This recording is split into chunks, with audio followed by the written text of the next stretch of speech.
കോൺഗ്രസ് ഭരിക്കുന്ന സംസ്ഥാനങ്ങളിൽ RSS ഇടപെടലുകൾ നടത്തുന്നത് ഉദ്യോഗസ്ഥർ വഴിയാണ്.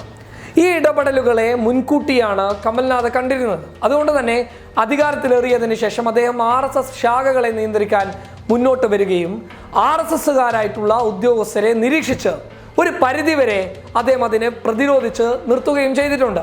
എന്നാൽ ഇതേ രീതിയാണ് നിലവിൽ രാജസ്ഥാനിലെ ഗെഹ്ലോട്ട് സർക്കാർ നടപ്പിൽ വരുത്താൻ വേണ്ടി പോകുന്നത്. കാരണം അവരുടെ പദ്ധതികൾ പാതി വഴിയിൽ നിൽക്കുന്ന ഒരവസ്ഥയിലെത്തുന്നു. എന്തുകൊണ്ടാണ് ഇതിൻ്റെ കാരണമെന്ന് അവർ അന്വേഷിച്ചപ്പോൾ RSSകാരായിട്ടുള്ള ഉദ്യോഗസ്ഥർ സർക്കാരിൻ്റെ പദ്ധതികൾ പൊതുജനങ്ങളിലേക്ക് എത്തിക്കാൻ ശ്രമിക്കുന്നില്ല.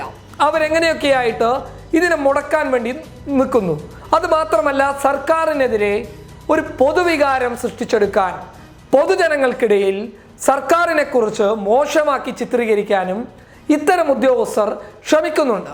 പക്ഷേ ഇവരെ നിയന്ത്രിക്കണമെന്നുണ്ടെങ്കിൽ കൃത്യമായിട്ടുള്ള നിരീക്ഷണം നടത്തണം. അങ്ങനെ അധികാരത്തിലേറുന്നതിന് മുൻപ് തന്നെ സച്ചിൻ പൈലറ്റ് പറഞ്ഞ ഒരു വ്യക്തമായ കാര്യമാണ് RSSകാരായിട്ടുള്ള ഉദ്യോഗസ്ഥരെ നിയന്ത്രിക്കാൻ സാധിക്കും എന്നുള്ളത്. എന്നാൽ ഇത് നിയന്ത്രിക്കണമെന്നുണ്ടെങ്കിൽ ഒരുപാട് പണിയുള്ളത് കൊണ്ട് തന്നെ വ്യക്തമായ ഒരു നിരീക്ഷണത്തിന് ഇവരെ വിധേയമാക്കുകയുണ്ടായി രാജസ്ഥാനിലെ സർക്കാർ.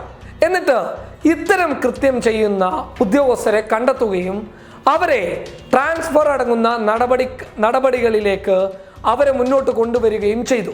ഇതാണ് നിലവിൽ രാജസ്ഥാനിലെ ഗെഹ്ലോട്ട് സർക്കാർ ചെയ്തിട്ടുള്ളത്. അത് മാത്രമല്ല, RSSനോടൊപ്പം RSSന് വിവരങ്ങൾ ചോർത്തി നൽകുന്ന ഉദ്യോഗസ്ഥരെയും രാജസ്ഥാനിലെ ഗെഹ്ലോട്ട് സർക്കാർ കണ്ടുപിടിക്കുകയും അവർക്ക് സസ്പെൻഷൻ അടങ്ങുന്ന നടപടികൾ അവർക്ക് മേലിൽ ചുമത്തുകയും ചെയ്തു.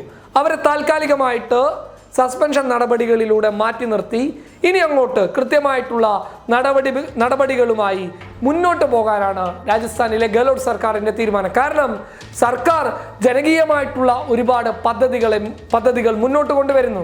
കർഷകർക്ക് അനുകൂലമായിട്ടുള്ള പദ്ധതികൾ കൊണ്ടുവരുന്നു. എന്നാൽ ഇവർ ഈ പദ്ധതികളിലെ ആനുകൂല്യങ്ങൾ കർഷകർക്ക് എത്തിക്കുന്നതിൽ നിന്നും തടസ്സം നിൽക്കുകയും മറിച്ച് ആ തടസ്സത്തിന് കാരണം സർക്കാരാണെന്ന് വരുത്തി തീർക്കുകയും അങ്ങനെ ഒരു പൊതുവികാരത്തെ സർക്കാരിനെതിരെ തിരിച്ചുവിടാനുള്ള ഇത്തരക്കാരായ ഉദ്യോഗസ്ഥരുടെ ശ്രമത്തെയാണ് രാജസ്ഥാനിലെ ഗെഹ്ലോട്ട് സർക്കാർ പൊളിച്ചടുക്കിയത്. അതുകൊണ്ട് തന്നെ RSSന്റെ ഉദ്യോഗസ്ഥ ഇടപെടലുകളെ ചെറുത്തു തോൽപ്പിച്ചാൽ വലിയ മാറ്റങ്ങൾ രാജസ്ഥാനിൽ ഉണ്ടാക്കാൻ സാധിക്കുമെന്നുള്ള വിശ്വാസത്തിലാണ് ഗെഹ്ലോട്ട് സർക്കാർ. News desk public Kerala.